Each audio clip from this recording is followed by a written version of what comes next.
ভারতের প্রধানমন্ত্রী নরেন্দ্র মোদী আগামী ২৬ মার্চ ঢাকা সফরে আসতে পারেন। ওই দিন ভারত বাংলাদেশের মধ্যে নতুন একটি ট্রেন চালু হওয়ার কথা। উত্তরবঙ্গের নিউ জলপাইগুড়ি থেকে ঢাকা পর্যন্ত চলাচলকারী সেই ট্রেনের ভার্চুয়াল উদ্বোধন করতে পারেন মোদী এবং বাংলাদেশের প্রধানমন্ত্রী শেখ হাসিনা।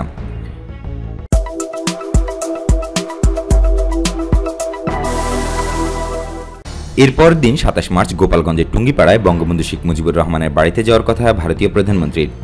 একই দিন তিনি মতুয়া ধর্মতত্ত্বের প্রবর্তক হরিচাঁদ ঠাকুরের ওরাকান্দির বাড়িতেও যেতে চান বলে জানিয়েছে ভারতীয় পররাষ্ট্র মন্ত্রণালয়ের একটি সূত্র।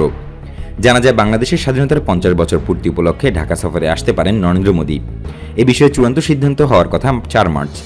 সেদিন ভারতের পররাষ্ট্রমন্ত্রী এস জয়শঙ্কর ঢাকায় এসে মোদী সফরের দিনক্ষণ ঠিক করার কথা রয়েছে। শুধু বাংলাদেশের স্বাধীনতা দিবস উপলক্ষ নয়, নরেন্দ্র মোদী পশ্চিমবঙ্গের বিধানসভা নির্বাচনে প্রচারণার সুবিধার্থে এবারের ঢাকা সফরকে ব্যবহার করতে চান বলেও মনে করে রাজনৈতিক বিশেষজ্ঞদের একটি অংশ। তাদের বক্তব্য, পশ্চিমবঙ্গের বিধানসভা নির্বাচনের মুহূর্তে হতে যাওয়া মোদী ঢাকা সফরকে রাজনৈতিক ফায়দার জন্য ব্যবহার করতে চায় বিজেপি। পশ্চিমবঙ্গের একটি অংশে বিপুল সংখ্যক মতুয়া সম্প্রদায়ের লোকজন বসবাস করেন।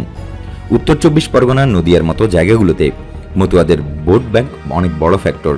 এ কারণেই মতুয়া ধর্মমতের প্রতিষ্ঠাতা হরিচাঁদ ঠাকুরের বাড়িতে যেতে এত আগ্রহী নরেন্দ্র মোদী। সেখানে গেলে মতুয়া ভোটারদের বিশেষ বার্তা দিতে পারবেন বলে হয়তো তিনি মনে করছেন। গত লোকসভা নির্বাচনে মতুয়া অধ্যুষিত বনগাঁও আসনে জয় পেয়েছিল বিজেপি। তাদের প্রার্থী ছিলেন মতুয়া পরিবারের শান্তনু ঠাকুর। সেখানকার বিধায়ক তৃণমূলের মমতা ঠাকুরও মতুয়া পরিবারের সদস্য।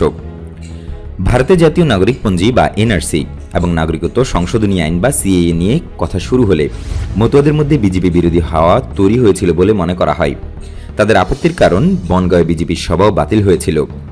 এবারের নির্বাচনে নতুন করে মতুয়াদের মন জিততে চায় বিজেপি এবং সেই কারণেই নরেন্দ্র মোদী হরিচাঁদ ঠাকুরের জন্মস্থান গোপালগঞ্জে যেতে চান বলে মনে করা হচ্ছে। শুধু ভারতীয় প্রধানমন্ত্রী নন, সেখানে তার সঙ্গে মতুয়ার সংসদ সদস্য শান্তনু ঠাকুরও যেতে পারেন বলে শোনা যাচ্ছে। পশ্চিমবঙ্গে আগামী ২৭ মার্চ থেকে শুরু হচ্ছে বিধানসভা নির্বাচন। ৮ দফার এই ভোট শেষ হবে ২৯ এপ্রিল।